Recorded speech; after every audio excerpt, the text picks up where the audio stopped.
You removed distractions, you turned off notifications, you deleted social media, you put your phone in another room, and still you can't focus. You sit down to work, minutes pass. You reread the same line again and again, nothing sticks. So you assume something is wrong with you. Maybe you lack discipline. Maybe your attention span is broken.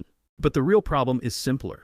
Distraction was never the main enemy. Your brain forgot how to sustain effort. Most people believe focus automatically returns once distractions disappear. Remove noise, remove interruptions, remove technology. Focus should come back, but it doesn't, because focus is not a switch you turn on. It is a skill your brain must continuously practice, and modern life slowly trained your brain to lose that skill. Attention is not infinite. Your brain runs on limited cognitive resources. Neuroscientists describe attention as an energy allocation system. It decides what deserves processing power and what does not. When you stay with one task long enough, neural activity stabilizes. Signals strengthen. Processing becomes smoother. Thinking feels easier. But constant task switching interrupts this process. Every time you switch tasks, your brain must reset attention.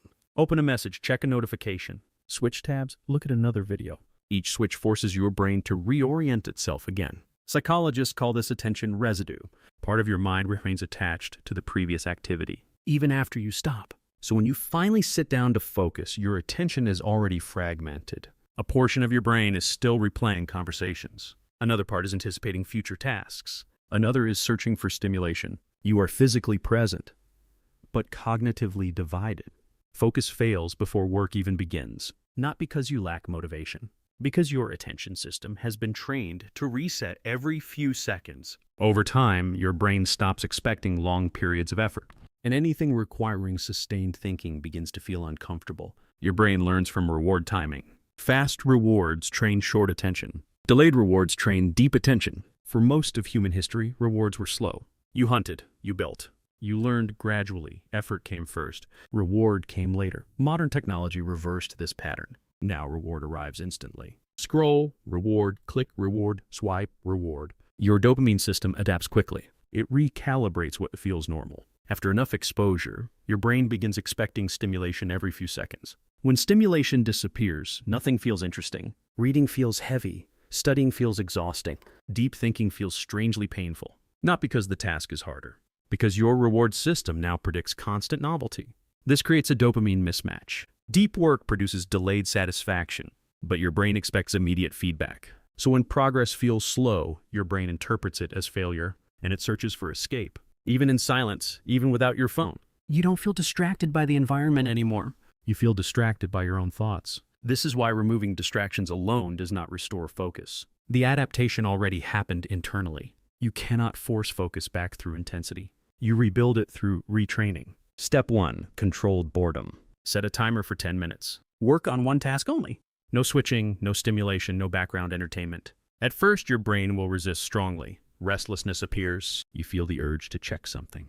That feeling is not weakness. It is withdrawal from constant stimulation. Stay with the task anyway. Step 2. Progressive duration. Increase focus time slowly. 10 minutes becomes 15, 15 becomes 25.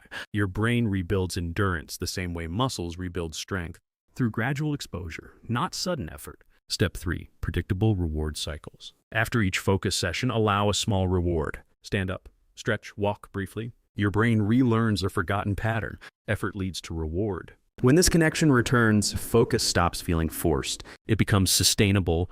Most people quit rebuilding focus too early. They expect immediate improvement. But attention recovery follows a predictable pattern. First comes resistance, then boredom, then mental fatigue, and only after that comes clarity. Many people stop during the fatigue phase. They assume the method is not working. In reality, their brain is recalibrating stimulation levels. Neural pathways that depend on novelty weaken. Pathways responsible for sustained attention strengthen. This transition feels uncomfortable because your brain is changing expectations. You're not losing focus. You are rebuilding it. And once attention stabilizes, something unexpected happens. Learning accelerates. Tasks feel lighter. Time feels slower. You enter what psychologists call a flow threshold, a state where effort and attention align naturally.